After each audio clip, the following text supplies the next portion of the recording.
Hey friends, David Weigelt here with Leaders on Tap, where I am very excited for us to be hosting our today's conversation from our new second home at Lone Oak Farm. Now, don't be thrown if you're looking over my shoulder. We are standing right now in the speakeasy on the distillery side of this farm that has a brewery, it has a distillery, and honestly, probably 12 different spaces here. It's quite the venue in Olney, Maryland. And today, our conversation is with Chris Miller, one of the partners here. And this conversation spans everything from how an arborist got into the brewery business, how he thinks about that in the context of his faith, a fintech startup that he's part of, and in the middle of all of this, he gets a call from his wife who is expecting any time. So I encourage you to check it out. Please comment, listen, share your thoughts, but I hope that you really enjoy.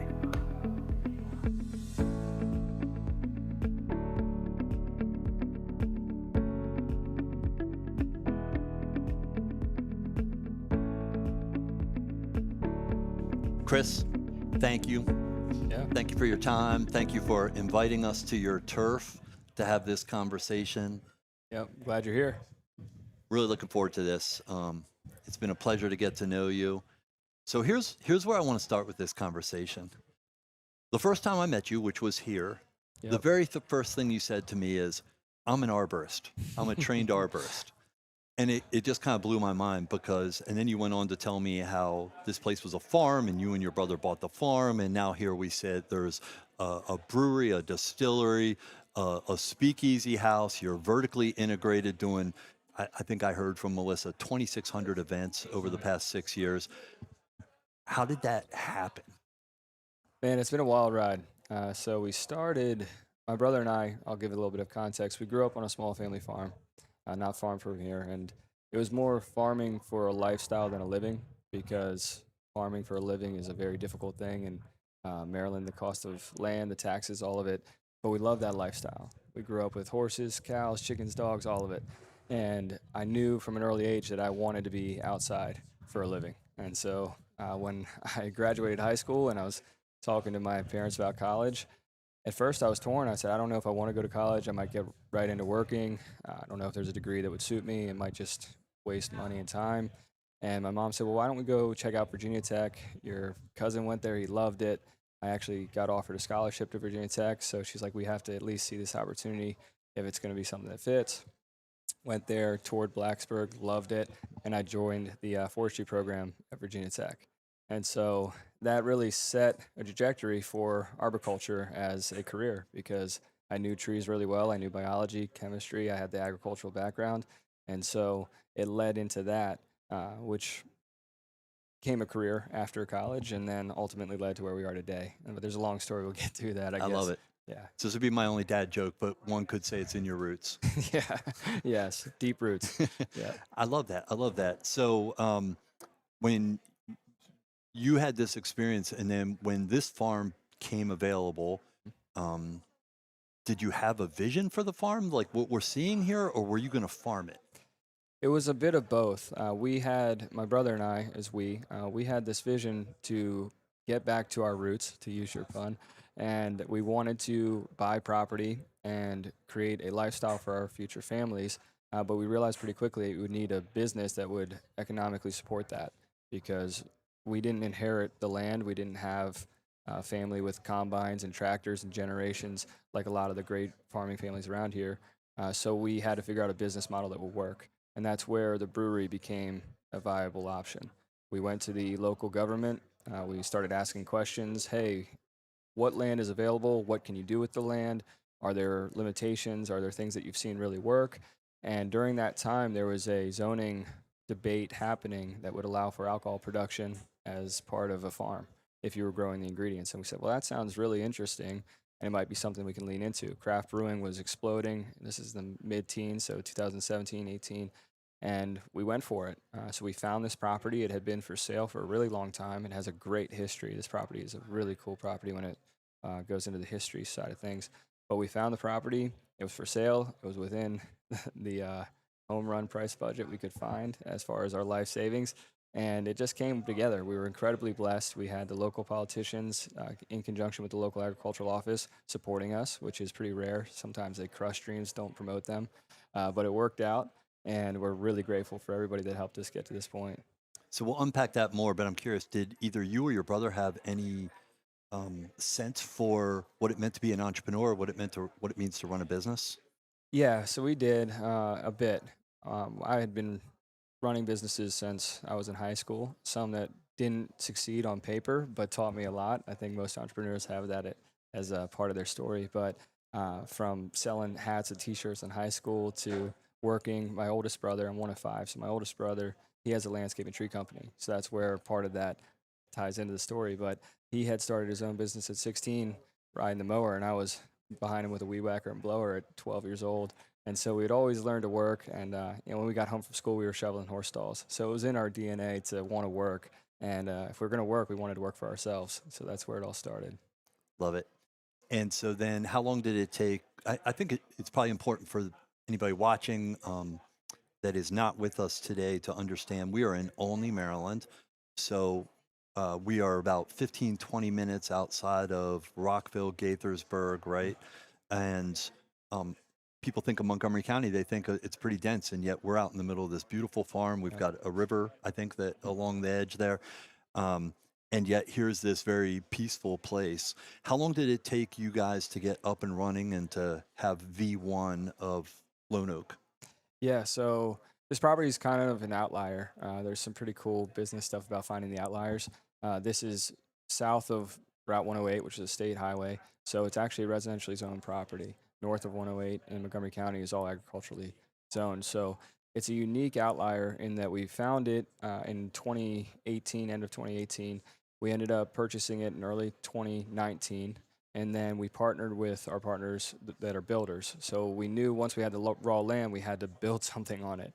And that was going to be the largest capex. And rather than getting a private loan or a bank loan or trying to figure out some sort of fragmented investors, we went directly to the builder and we said, hey, would you be interested in building? So we started building soon after that, and we opened in June of 2020, which happened to be 3 months into the start of COVID, which created a lot of interesting experiences for everybody, but especially us being in the hospitality industry. But yeah, that was the timeline. So we had the idea in 2017, 2018, found the property in 2019, and then opened in 2020. Boy, that will test a partnership right out of the gates, right? A stressful moment like that.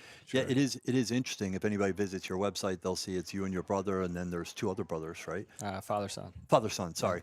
And how did you you're pretty early on with this venture when you decided to bring additional partners in. Mhm. What was that process, decision-making process like for you guys? Yeah, so we were weighing our options, and we had talked to a couple different people that were interested in investing, mostly trusted people we had known and had relationships with. I had known Ralph and Ryan, our business partners, who are really great local builders, for a few years because they had kind of a crazy story, a tree story. A tree had fallen on Ryan's house. This is about 2 years before we opened, and he had called the neighboring property owner where the tree had fallen from, and she said, I'm really sorry. I know my brother Charlie. I know Charlie from a networking group. Maybe he knows somebody. I think his brother is a tree guy. So, a roundabout story. If that tree had never fallen, we might not have met the Malays. But we met the Malays through my tree time when I was a certified arborist. I was doing tree landscaping and maintenance for their different construction properties. And so we had a great relationship from that. And when we started this, we knew we needed a builder. And we said, all right, let's talk to a few local builders. And they were the one. I love it. So, there was, thought behind who would make for a good strategic fit that adds value, right, to what you're trying to do here, Yeah. but also relationship there enough that you knew what you were getting into. Mhm. There's another fallen tree story that's interesting, and this is the one right out of the gates with you that made me think God really does have a sense of humor, right? So here you are, trained arborist, right? Yep. And the first place you take me into, there's a cross section of a tree that was significant to this property. So tell that story. Yeah, so we are sitting on Lone Oak Farm. We named it. It was originally the Oaks when we bought it. There was a number of oaks on the property, but there's one massive lone oak tree, we called it, on the edge of the property. It's a white oak tree. White oak is the state tree of Maryland, which is pretty cool. And this tree had sat on the property line pre all of the written documentation, probably close to the Revolutionary War is how old it was. and it sat on a property line that went way, way back. It was about 250 years old, and when my brother and I purchased the property, we absolutely loved that tree. It looked like the tree of life, a huge, I mean, it was 17 stories wide. You just think about these expansive limbs stretching from one place to the other over that amount of distance. It's just incredible. We would climb up this tree. It was awesome. I got married under the tree, so the tree had a lot of significance. But in April of 2024, we had seen signs of it stressing. I knew that it was hollow from some old lightning damage. And like most trees that live that long, they have their issues, just like anything that lives long enough. But we saw some signs of it cracking on the base, and a big storm came through, and I was really worried about it all night. And the next day it was standing. And then that night at 10:10 p.m., I was laying in bed. My wife and I live here on the farm, and she heard a bang, and I was like, "Oh no, what was that? Was it the dog in his crate?" And she said, "No, I think it was a tree." And I said, "No way." So I hopped up, looked out the window, and sure enough, full moon, beautiful evening, the tree was laying down. And so we went out there and kind of said our peaceful goodbyes. There wasn't a cloud in the sky. It was a perfect evening. It was kind of like the tree decided for itself. I'm not going to go down in the storm. I'll wait till after the fact and go down on my own terms. So the tree went down, and that was right around the time we were planning for the expansion to the distillery. So we were juggling a bunch of different names, and my wife one day said, "Hey, why don't we name it Fallen Oak?" And we're like, "That actually has a pretty cool ring, and it tells a story." Because there was some jokes going around like, "Well, what are you going to do now? You don't have an oak, you're lone oak." And so we said, "Fallen Oak." We'll lean into it, and we'll honor the oak tree by telling that story. I love that just as a metaphor of life, right? We get curveballs, and yet to lean into it and to own it and see, hey, what would God have with that? Yeah. I'm sure it's not lost on you, the 10-10 significance, because on Yeah, your John. LinkedIn page, I know significant to you is John 10:10. Yeah, yeah, I was going to bring that up, but I'm glad you bridged it. John 10:10 is one of my favorite Bible verses. The thief comes to kill, steal, and destroy, but I have come that may have life and have it abundantly.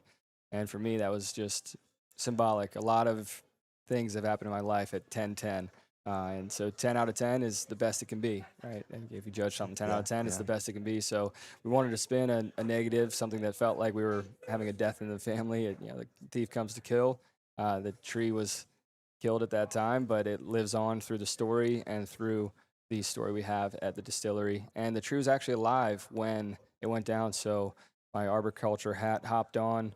We got a bunch of cuttings from it and actually grafted them, about 120 different rootstock, and two of them took. So we actually have two, we call them the clone oaks, not the lone oaks, the clone oaks, that are alive. And so from a genetic standpoint, the tree is still alive. It's Just waiting for the next business venture. yeah, yeah. It's about 3 feet tall now instead Yeah. of, however big it was. But yeah, it's a pretty fun story. I love that.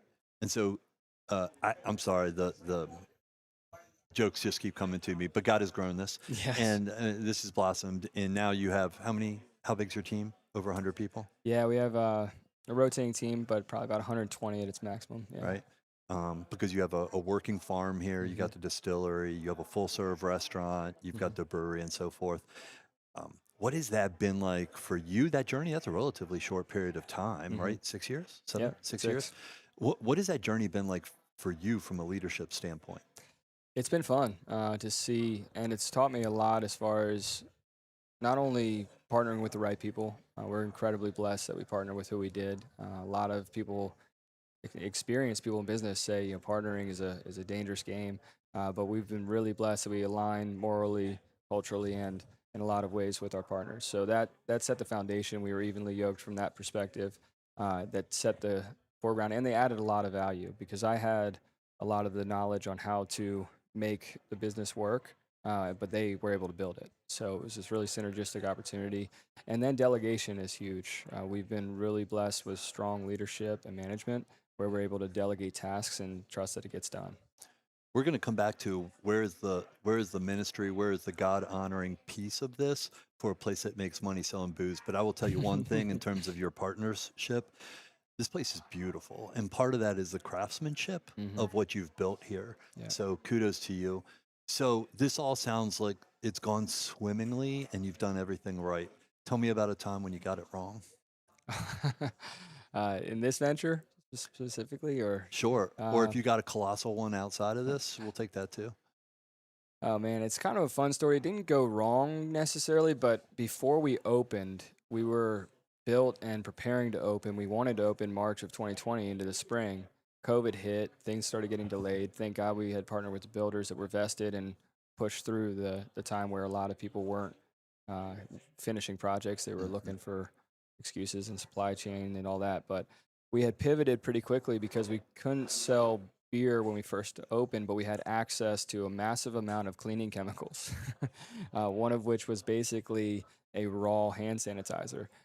Because we sanitize in brewing, you have to have really high sanitation or you'll mess up your product. So we were shipping in these 55-gallon drums of hand sanitizer. It smelled like tequila, but it worked. It killed whatever you put it on. And so we pivoted, and for the first 2 months before we sold a single beer, we were actually selling little bottles of hand sanitizer. And it was pretty wild because that time we were running a deficit trying to get open. And when we tallied up the total of the amount of hand sanitizer we sold and the debt we had accrued during that period, they canceled each other out within a couple $100. I'll be darned. And so What? it That's was a crazy. near catastrophe that pivoted into coverage and I wouldn't say success, but a bridge to get us to where we are. So that was a fun little blessing. I haven't even thought about this story in a long time until you brought up that question. Uh, Two thoughts come to mind there, boy. Just when we trust God and His providence, man, how He provides in ways we could have never anticipated. mhm, But also, I think entrepreneurially, um, and I think this is valid right now. People still feel like it's uncertain times, mhm, but there's always opportunity, mhm, you know. yeah. And I think especially when we're walking in that way. So this isn't your only business venture, right? Mhm. So tell us about some of the other things that you're involved with. Oh man, there's a lot of fun stuff happening right now. I think we're in a really cool time in history. It's the hottest topic everybody's can't help but talk about with the AI innovation, how it's going to be played out and used. So I have a few different ventures with younger guys. We've attracted a lot of really bright minds to this property through a Bible study that I'll talk about in a Hmm. bit. But a lot of young men that have either finished college, still in college, or just out, and they're looking for opportunities. And we try to collaborate on productive ideas. So some of the ventures that we have going right now are in the AI development space, specifically health and wellness apps. We just launched one that we're really excited about called Holy Health, and that was a partnership with a company down in Miami. And so we built the technology, they run it and create all the content for it. But What's mm, different about that? well, it's a health-based wellness and nutrition lifestyle app. So it's a daily thing that it comes with. Justin, who's the founder of it, he is creating and has created an amazing network of people that are trying to heal their minds, their bodies, and their spirits. Oftentimes in modern medicine, at least in the West, spirituality is neglected, almost adversely forgotten about. Yeah. So we built an everyday app that would promote nutrition, health and physical wellness, and then also spiritual elements. So it has a lot of things woven into a workbook. It's a 12-week course, breath work, prayers, meditations, things of that nature. So it's pretty cool. And in fact, if you're comfortable talking about it, you had your own kind of health scare or journey, right? Yep. That I think kind of led you to want to pursue that. Yeah, definitely. So a couple of years ago, I was having these weird moments, almost like anxiety or panic, but I knew they weren't because it wasn't a moment that would make sense metaphysically. But my mind would start racing, my heart would start pounding, and there was no explanation for it. And it happened once, and then a month later, it happened again, and I just didn't know. I was like, maybe it's stress, maybe it's something else. So over about a year-long period, they started getting more and more frequent, and to the point where I sought out doctors. I said, "Hey, what's going on?" And they kind of said, "I don't know," and then try this pill, try that, go to this test. And long story short, it ended up being actually a neurological issue where my body was somehow reacting to toxins that created a nutrient deficit where my body wasn't methylating vitamin B. It's a big scientific story that we can nerd out on, but long story short, I was having seizures, and they started as focal seizures that kind of manifested as those moments of panic, but then ultimately went to major seizures where I was unconscious. My wife found me 3 a.m. at the side of the bed, Mm. called the ambulance, and that was a wake up call, but it was almost a relief in a way because there was so much anxiety and guessing around what's wrong, from my heart to blood pressure to anxiety to it just cleared it up. It said, well, this is a neurological issue. Now, how do we deal with it? And God provided a way because I went to a lot of the top medical places around here, Hopkins, GW, and they were trying their best with the lens that they look at medicine through. But I ended up meeting a doctor in the grocery store by chance, and he was a brilliant genetic doctor, and we struck up a conversation. He did some tests, and after a couple months, he narrowed it down and said, "There's something strange going on with your vitamin B levels. Let's check this out. Try a vitamin B supplement." And all of the stuff stopped just like that. So no medication, no craziness. It was just somehow my body was reacting in a weird way.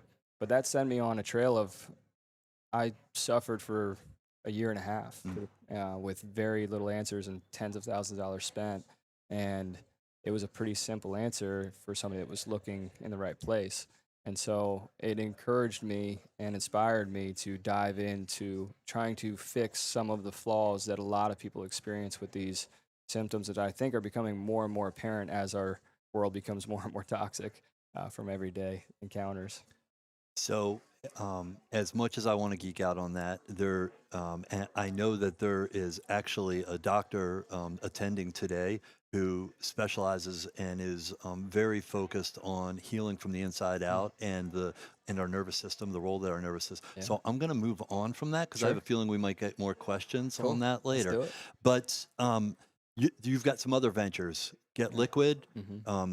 I guess Promise Makers isn't really, or Peacemakers. Peacemakers is not really. I was torn between Promise Keepers and Peacemakers. It's all in the realm. Yeah. So, but let's touch on GetLiquid. So Yeah. this is a blockchain business. Talk about So that. this is the main day-to-day job I would say I have now. These businesses are really well managed. They're running themselves in a lot of ways. We still have high-level conversations that have to happen, but it frees up the time to invest in the real bear, which is the GetLiquid.io build. So it's a blockchain infrastructure for private credit lending. That's the plan. It was again through that network of the Bible study. So all these guys are believers, which is awesome.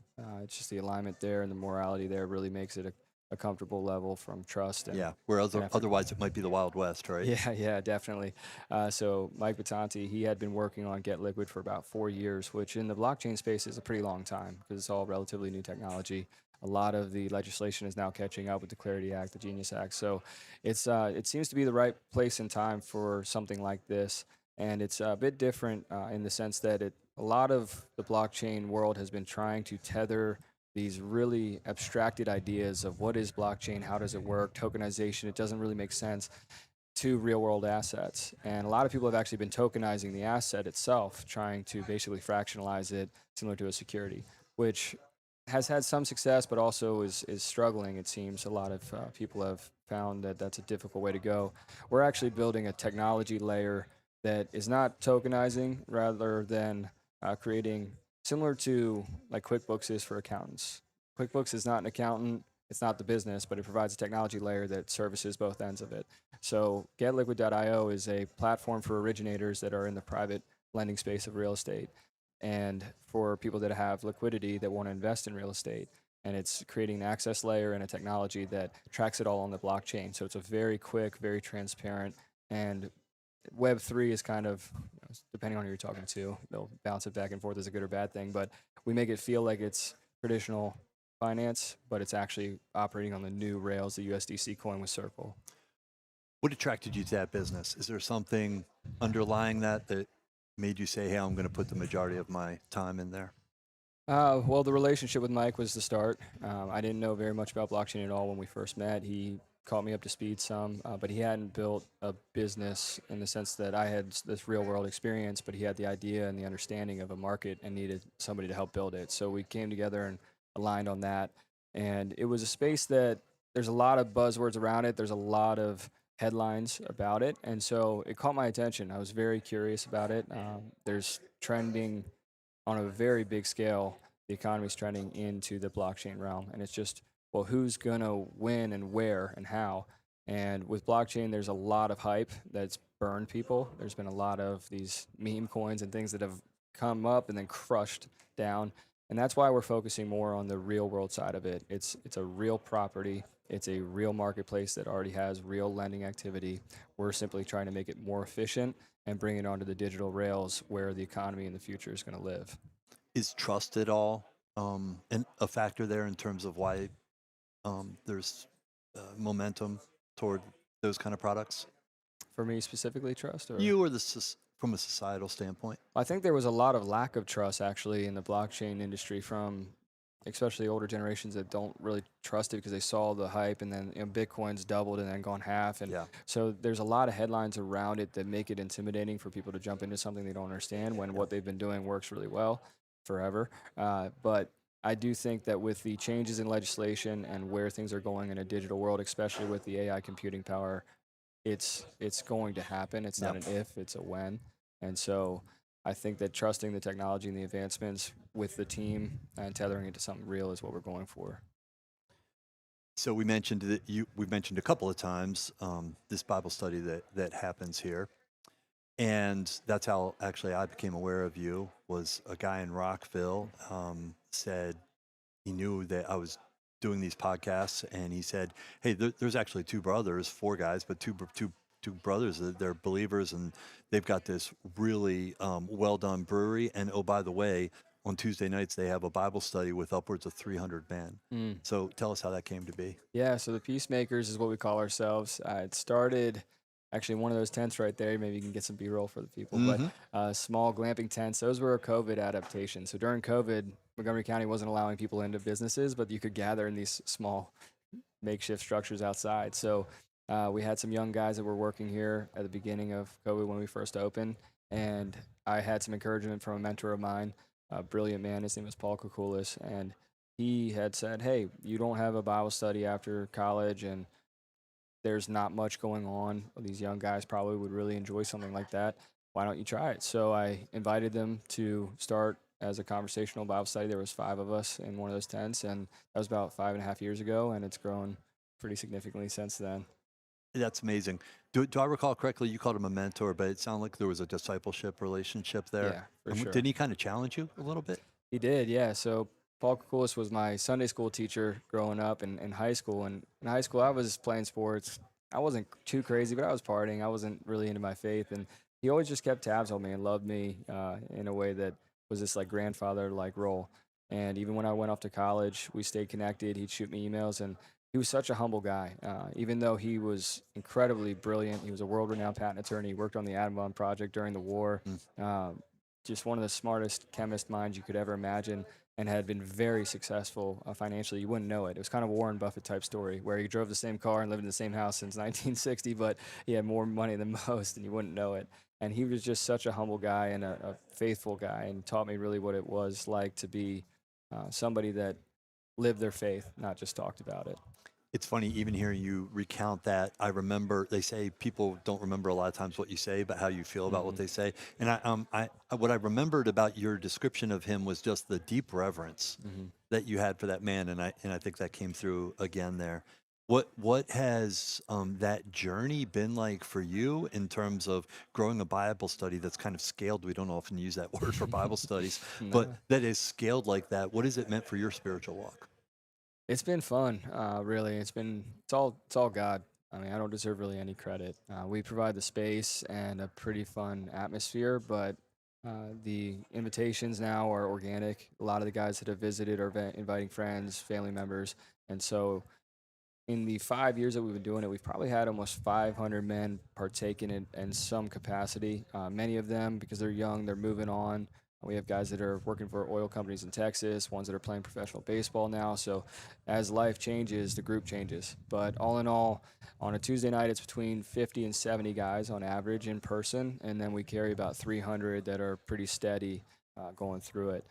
So it's been fun, and it's been something that's taught me a lot because it's a community. A lot of times in our culture, you think of church as a building, a place, a time, a denomination, not necessarily a community or a body of believers. So for us, this is not a church because we don't really even meet most of the time. We're outside in a building, but it's the church. It's a Yeah. group of people that are pursuing God.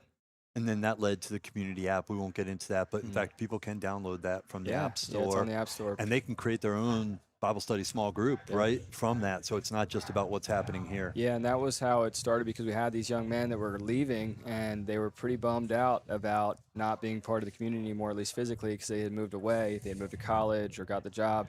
And so we wanted to build a digital platform that would allow for them to stay connected. So Joshua, who's one of our members and really great developers, he built a mobile app. It's Peacemakers app. Got a red cross. If you look it up, it's one of the top ones on the Android and iStore. So iOS, yeah. yeah. So those are both available, and you can download it. And the cool thing about it is we developed it to have the guys that were moving away be able to create a group where they are. So it's got a map. You can drop a pin. You can invite members. It's got messaging functions, so you can still be a part of the community here, even though you're maybe far away now. Yeah, it's really nicely done. I don't want to go deeper on that, but I want to ask you before we move on, and you've already wonderfully pointed us to God in terms of all of this, but what else would you chalk up the success of that small group to? Mm. Well, I would say Paul Kukulis was a mentor of mine that planted a seed in my life at a vulnerable time, and he really mentored me. He's passed away since, but So his mentorship. his mentorship was huge. My father's mentorship was absolutely fundamental too. Taught me how to be a man that would want to lead other men. And then also just the Bible, the relationship with the actual scriptures. I think that's what makes the group different is we're not necessarily singing worship or getting a sermon every time we're together, but we're always diving into the word and then using it as a light to shine into the conversation. So that's why we give Bibles to every guy that comes. So that's one of the ministries is we'll buy anybody that wants a Bible, we'll get them a leather-bound Bible with their name on it, and they can take it. They never even have to come back. It's a no obligations gift that different people have tied to get the Bible in people's hands. You are gifted, brother, with there's a book called The Art of the Gathering. Like you know, whether it's this space or that Bible study, and so I wondered how much that fed into it. I sense that even the way you've structured that Bible study, you know, you've told me about how you guys break into small groups, and then other people get a chance to lead. So much good stuff there. So I encourage people to reach out and check out the app or reach out to you to learn more about that. Honestly, it's one of the most successful small group Bible studies that I've heard of in Maryland. I would love to know if there's more. Please tell me. So before we move on to kind of talking about, how your faith and work come together, I am curious. You got a lot of ventures, man. This is a sincere question of mine. What does balance look like for you? You're a husband and a dad. You're about to be a dad again in 24 hours. Yeah. Like, how do you juggle all that? As my wife calls, so let me just Oh, make for sure real? she's You do what you all got to right. do. Yeah, give me one. Is it okay if I go? 100%. Just given that tomorrow's the Yep, day. yep. I'll do a play-by-play. You let me know. In C12, we say priorities are what you do. That was a good priority. We'll roll with that. Sorry about that. That's okay, man. She's okay. Yeah, she called me, typical wife fashion. She'll listen to this later, but 3 calls in a row and we're having a baby tomorrow. I got to answer. So, yeah, we're good. I love it. I love it. There may be some questions from the audience about that. Yeah. So I think where we left off was how you juggling all this. What does that look like in reality for you? Most days are really good. There's a day here and there where it gets to be a lot, but just try the best you can. You focus on. I read a book not long ago, and I actually reread it because I often will forget things. But it had this beautiful metaphor of a hose, and it said a hose works great until there's one small kink, and until you remove the kink, all the water's going to stop. So I've created just a habit of focusing, even though there's 5 or 6 hoses that are supplying, however you want to run that metaphor. If one gets a kink that needs to be focused on, I try to just attack that and make that the priority and then move on to the next thing and not get too overwhelmed with all these hoses, just one problem at a time, one task at a time. Are you more inclined to undo the kink yourself or to put something in place that makes sure that hose doesn't kink again? Yeah, that's a great question. And I guess it's all relative. Sometimes you just have to get down and dirty, do it yourself. Ideally, you would have somebody that was delegated and capable of doing it. Yeah. Where it's like, hey, just heads up, there's a problem. Can you fix it? When can I expect it to be good to go? And then other times after the fact, you try to build systems around avoiding kinks later. So Two-part approach there. Yeah, right. definitely. Oftentimes. Yeah.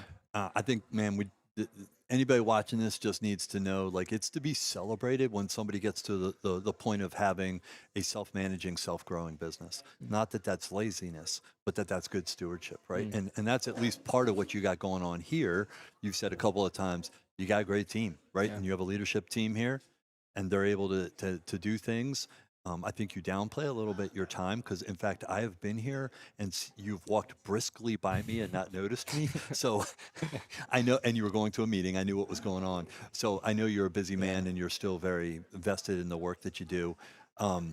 How do you think about that on the app side? You know, you're playing the role of investor and COO, right? And GetLiquid. Yeah. Are you trying to replace yourself there, or do you have a team, or that's very much startup mode, right? That's the one that I'm building.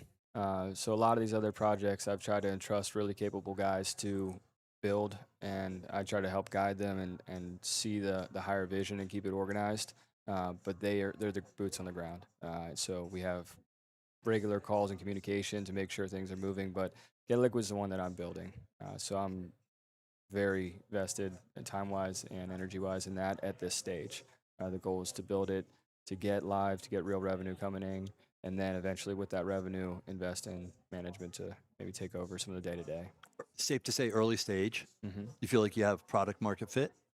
Yes. Yeah. Are you looking for capital? At this stage, we have a lot of capital lined up, but if that day comes, I'll let you know. Just for anybody who's watching this. Yeah. It doesn't hurt to have a conversation. Yeah. So you're a pretty faithful dude. Even as I met you the first time, you were very wonderfully sharing with me how your faith has influenced your decisions and so forth. How does that play out practically in the different companies that you're part of? And how does it differ? Or yeah, how do you think about that? Well, each company that I have currently is partnered with other believers. It's not that it's a hard requirement, but it just seems to have naturally felt like it clicks that way. There's been a few times where we've hired people that aren't really in alignment, and I've just watched that it doesn't work out. Their morals, their intentions they're not necessarily bad people. It's just it's not an alignment that will go the long haul. So yeah, the partnerships from the beginning, business is a lot like a marriage. You have to have the right things in place before you hop into it. So whether it's the app development stuff with a lot of the younger guys, we're all believers and we align in that way. And then with GetLiquid, it's Mike and some other heavy investors are all believers. And so it just seems to happen where you attract that, whether it's intentional or just God's will, it works out that way. Yeah, thanks for clarifying that. That comes up a lot in the circles I'm in. Does everybody that works for me need to be a Christian? And we talk about a lot about what I've seen over and over again is when values alignment 100% needs to be there across the board. But boy, if you can have a leadership team and certainly partners that are equally yoked, maybe almost a must-have. Yeah, the partnership definitely. Partner, what I would say is a must. Leadership is good, and then employees is up to whoever the role is at the time, but it's not as mandatory. But yeah. So, kind of pulling the thread on how does that practically play out in C12, we talk about this idea of business as a ministry, this idea that God owns it all, and he cares about what takes place here at Lone Oak, and that's an opportunity that we as his children had better be intentional and mindful of. So how does that play out here at a brewery compared to a blockchain startup? Yeah, well, the brewery is a place for people to gather. So the nature of the business itself is it's a gathering place. It's community. It's a physical space in an increasingly artificial world. People want to still have community. And so that's the preface. The beer just happens to be a product that helps economically drive that. But we have what we call the people, the place, the process, and the product. And in that order, people are most important. Our customers, our actual team members, that's the priority. This is a place that is incredibly special. We touched a little bit on the history earlier. So the place is very important too. Proximity to high density areas, it all helps. But then the process is really cool because we vertically integrate from the ground all the way to your glass. So I think that brings a level of authenticity that people are really hungry for, thirsty for. And then the product, not that we are super proud of our product, it's some of the best product I believe around. We've won a lot of awards for our different products. So that's part of it too, but that's a byproduct of those first three things. If you have really good people, you have a strong place, and you have really good processes, the product naturally comes. I love how you talk about that in the sense of how it's just embedded in who you guys are as a company and how you think about what you're delivering, what you're creating here. That relational piece, so powerful, the beautiful nature of, and how thoughtful you've been about, you must have a dozen different spaces here at this, right? That you've created, each one kind of unique, which is I'm sure why you do so many events. So have you ever gotten pinged from a believer for being in the business of, monetizing alcohol? Before we even opened, I was somewhat morally conflicted, processing, okay, well, am I being a hypocrite here by opening up a company that produces alcohol?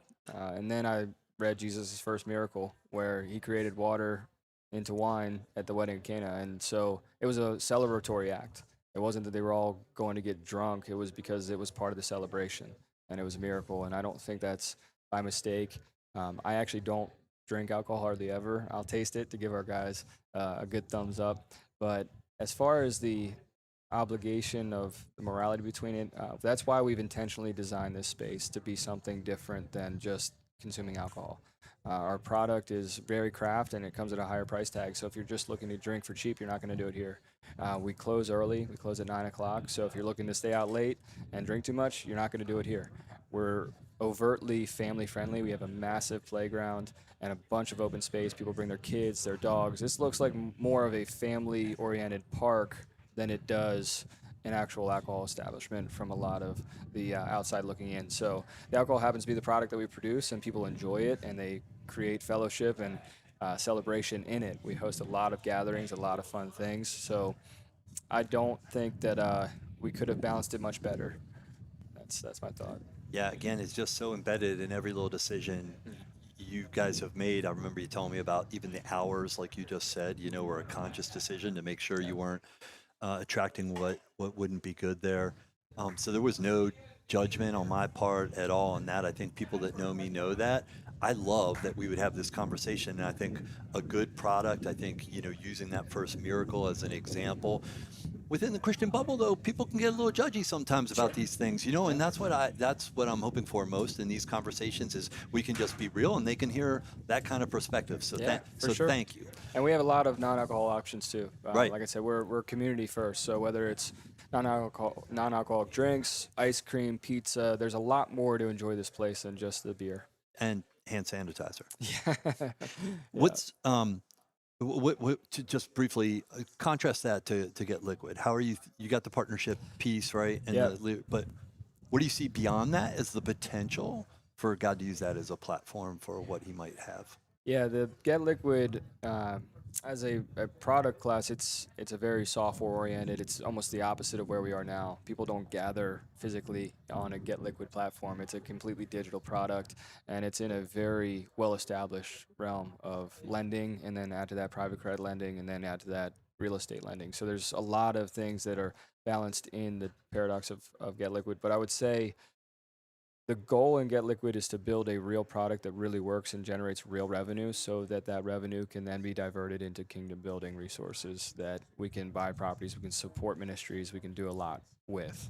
So Get Liquid itself, the team is believers and we try to carry that in all that we do, but the product that it's creating is going to be hopefully creating resources that we can then bring back and do some kingdom building with. So on the one hand, it's so embedded in everything that is Lone Oak Farm. On the other hand, or, in the case of Get Liquid, it sounds like it has to do with your values and your relationships and so forth. You use the word paradox, so I'm going to challenge you. Is there maybe a limiting belief there in terms of how God might use that otherwise transactional, highly digital business model Mm. to bring him glory in a more overt and bold way? Well, I think it's the people behind it, and so if we're glorifying Him through it, wherever it ends up going, I mean, in this highly volatile, very quickly advancing place, I could see it going massively successful or maybe not. But it's one of those things we'll learn either way from it, That's always and a we'll risk, pivot. Yeah. but certainly we're seeing a lot of great success and money change hands Hmm. in any business that's using AI or blockchain. Yep. So I'm just going to pose a hypothetical. If you do have a big windfall from that, Hmm. you said, glorifying God is largely on the other side of that transaction. Yeah. So what do you dream of there? I would love, I have this love with land. So if it did produce a large amount of capital, I would invest it into different farm properties within a half hour of here. I already know a lot of them that I would like to purchase for different reasons. Some would be specifically for I would say, missionary type activity where we could take the Peacemakers group and that model and really formalize it. And I would love to get onto college campuses. There's this whole tangent we could go down, but Kind of like discipleship play of some sort? yeah, discipleship making, helping young men that are on college campuses, specifically fraternities. A lot of fraternities have Christian roots, but they've fallen way far away from them, and I know that because I lived it. And so, getting young guys that are on college campuses that are in environments where you can really make an impact on somebody at that phase of their life, but getting God and bringing light into those environments by leading young men to a place like we could create a property where we'd have 200 acres, really good infrastructure, get them here, have great guys like you teaching them up, speaking them, give them this kind of basic training similar to the military where they get trained up on disciple making and apologetics and a few things. Nothing crazy. It's not like they're going to get a degree out of it, but the basics that then when they go back to war on a college campus, they can fight the spiritual battle in a way that is more effective than it would have been otherwise. So I would love to get some properties that could facilitate activities like that. There's also some different kingdom building stuff going on right now in the DMV where a lot of people are trying to figure out this network thing and the resources behind it. And we would love to be able to support all that through a windfall from a big sale of a company. Come on, man. I don't know about anybody listening to this, but that is so energizing to me. I love the fact that you're dreaming about that. Yeah. I mean, those are kingdom dreams, brother. Mm-hmm. I love that. More immediately, what do you feel like God might be calling you to next? Well, right now we have a baby coming tomorrow, so my wife and I are expecting our second child tomorrow. So the business front, there's a lot of exciting things, but I don't want to get so far down the business side that I have an unbalanced situation with home. So being there for my wife and our son right now and our soon-to-be second child, that's the immediate priority, is stabilizing home, and then after that, we'll get back to work. We've seen that priority in action already in this call, which is just so wonderful. Let me ask that question a different way. What do you think God might be preparing? What do you see or sense God's preparing you for in terms of who you're becoming, how he's stretching you? That's an interesting question. I don't know. There's this side of me that I don't like to talk about myself too much, believe it or not. So, do you mind sharing? Sure. I don't have a formed up answer, so I'm glad you asked the question. I think he's working something. There's a cultural shift. I've experienced it a lot with young men, but especially young women. Not me, but women started gathering here the same time as men. They have a separate group, but it took us 5 years to get 70 guys on a Tuesday night on a steady basis. They're already to 35 in the first 3 or 4 months. So there's a hunger, especially among the younger generations, for these real experiences. They spend so much time on their phones or on a screen that it seems all artificial. It's incredibly addicting and attractive, but it's also leaving them hungry for something else. So I think that scaling that side of things would be a really fun opportunity. And it takes resources and guys to buy into it, both more than just money, but their minds, their hearts. Yeah. So, yeah, taking that down the road. Mike and I have daydreamed about buying a property and building an actual, this is one of his dreams, but I'm on for it. Yeah, if we have the capital, let's do it. To create a kindergarten through 12 Christian school that is teaching biblical values in a world that is quickly going the other direction from that. Just creating an academy that is not bound by a lot of the rules of the modern school system. So that's one that he has, and I'm like, let's do it, man. So we'll see where God goes with it. I love the alignment between, your answer to what God might be doing, preparing you for, and then even the bigger vision and dream on your heart for, on the other side of a possible bigger windfall there. Mm-hmm. So we're rounding third base here. Let me ask you, as we close, what are 2 or 3 things that you hope people take away from this conversation?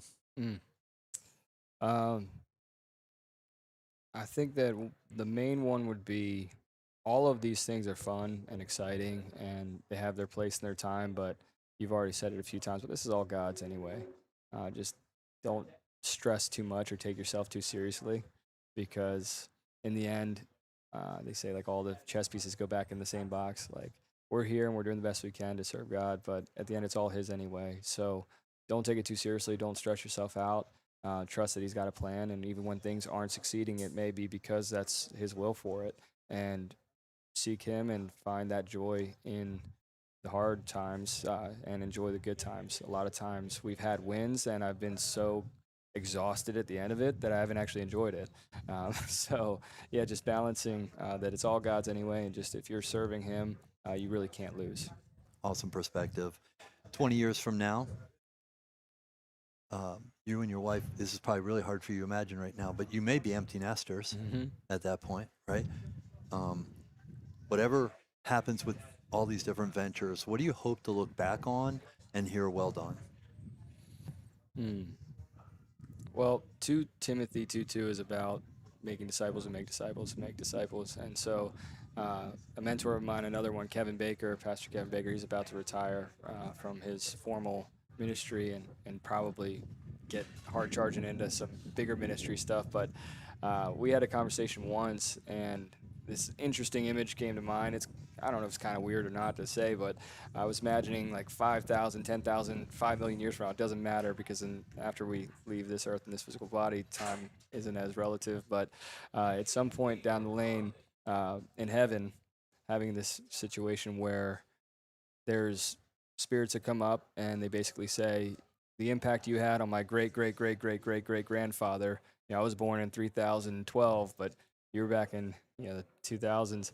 You made an impact on somebody that way down the line, like a tree has branches, it tracked back, and I wouldn't be here if it wasn't for the impact that you made way back when there on Earth a million years ago.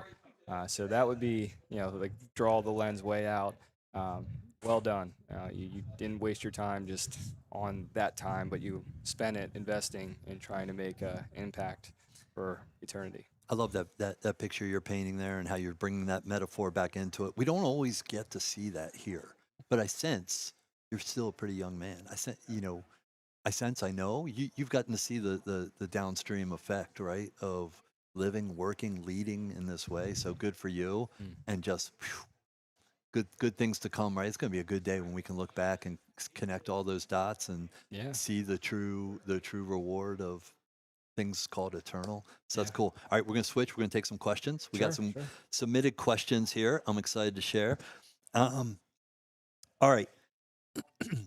Having heard your health issues, what you've gone through, what does your daily self-care routine look like, and what do you prioritize? It's a great question. The thing that really healed me wasn't somebody's opinion of my symptoms. It was the actual interpretation of results from tests. The first thing you do when your car breaks down is you take it to the mechanic, you plug into the computer throws some error codes, and they can diagnose what is the issue. It's with the carburetor or whatever it might be. Humans aren't that much different in the sense that there's an answer, and in order to find it, you have to test for it. So one of the big turning points for me was actually getting real tests done. And one of the softwares that we're trying to develop, and I'm navigating the whole insurance and HIPAA stuff because it is a very regulated space, is to give people direct access to testing that they can pay and buy whatever test they want for themselves, not have to wait for a doctor's referral. And then with that test result, AI is an incredible tool, and there's a lot of I think concern about privacy around AI, but there are really secure AI API keys SOC that you, compliant. yeah, SOC compliant, even HIPAA compliant. There's a lot of levels. It's expensive, but you can have AI extract those biomarkers and interpret them just as good as any doctor, and in an instant for relatively a lot less cost than the doctors cost me. So the hope would be get the test done with the modern technology, use that to your advantage to at least get a better understanding of the results. And then with those results, actually do something. For me, it was nutrition and actually supplementation. So there's a million different supplements out there. It's like an overwhelming scenario. It's like the toothpaste aisle. There's 400 options. Which one do I choose and why? Well, rather than guessing and spending a bunch of money on, some guy joked and said it's expensive urine. You just take it in and pee it out. Your body's only going to absorb what it needs. And if you don't know what it needs, you're wasting your time and money. So get the tests, get the supplements if it's appropriate, and then see what happens. There are real issues that won't solve. But for me, that was the answer, is I needed the right test at the right time. and then I supplemented it and targeted it in a way that it was effective. I love that your answer there. That resonates with me in my health journey. I think there's a lot to be said about the times we're living in, but it's pretty wonderful that we're really, really close to connecting the dots there. And boy, if my doctor was annoyed by Dr. Google, she's going to be really annoyed now. Yeah. Like I just in the past couple of weeks took a picture of my current stack. Mm-hmm. It can tend to creep over a while, right? Like trying different things. Yep. Uploaded my blood work, was able to make comparison, create a Mm-hmm. spreadsheet, put my dosage, send it to her and say, what do you think? Yeah. Yeah. That's amazing. Yeah, and that's the hope, is to create a tool that actually can do that conveniently packaged for a general public. Again, there's a lot of layers, and the medical industry is highly regulated, and there's a lot of big companies that don't want such a convenient access to health, because when you're well, you're not a good customer to them. Right. We can dive down that conspiracy hole, but either way, for me, it was getting the test, then laying those tests and doing it frequently. Like a test from a year ago or 5 years ago is not going to be as accurate as it is today. Just like your miles change on your car, you have to test regularly. So I would say 2 to 4 times a year, get your blood work done. Specific blood work too. Ask AI, plug in symptoms to AI and say, what is going on? Why am I feeling this way? And it can spit out a test panel that's probably pretty accurate, at least a good place to start. So use the technology along with the testing and then the supplementation. How does one of the questions here has to do with surrender, and at what point, did maybe you feel like come to a new understanding about what that means? I don't even know what your stance is on surrender. Well, when I was pretty sick, I didn't know if I was gonna live or die. Not to be dramatic, but I couldn't drive a car, because when you have seizures, you're not supposed to drive a car in the state of Maryland for 3 months, and they kept happening. So it was like 8 months by the time I could drive again. So I was uh, I was pretty helpless there in some ways. Somebody that had a family with multiple business, had been very independent, had traveled around the world, 36, 37 countries with a backpack and no problems. And then all of a sudden, I can't even drive myself to the grocery store. I just kind of had to give it to God and realize this is His anyway. And stressing about it's not going to make a difference as much. That whole worry for tomorrow. So yeah, just surrendered to Him, and ever since then, life's been a lot of fun. My health has gotten better. My marriage is good. The businesses are great. I mean, it's all running. I think people are surprised, a little bit. I've seen you around others at what a cool cat you are. And I know even in a group setting that we were in together, people were kind of struck that you had so much going on, and yet you kind of went out of your way to engage somebody in personal prayer that you heard their story and that they needed it. So good for you, brother. Another question came in here. I think this is more an operational one, but what are the one or two levers or events that took place that allowed this operation, the brewery, the distillery, to be self-running, self-managed, self-growing? That would be good partnership, and good delegation would be hiring the right people is huge. And sometimes it costs you more money or more time to find that person or the people. But I would say having the right people has been, by and large, a game changer.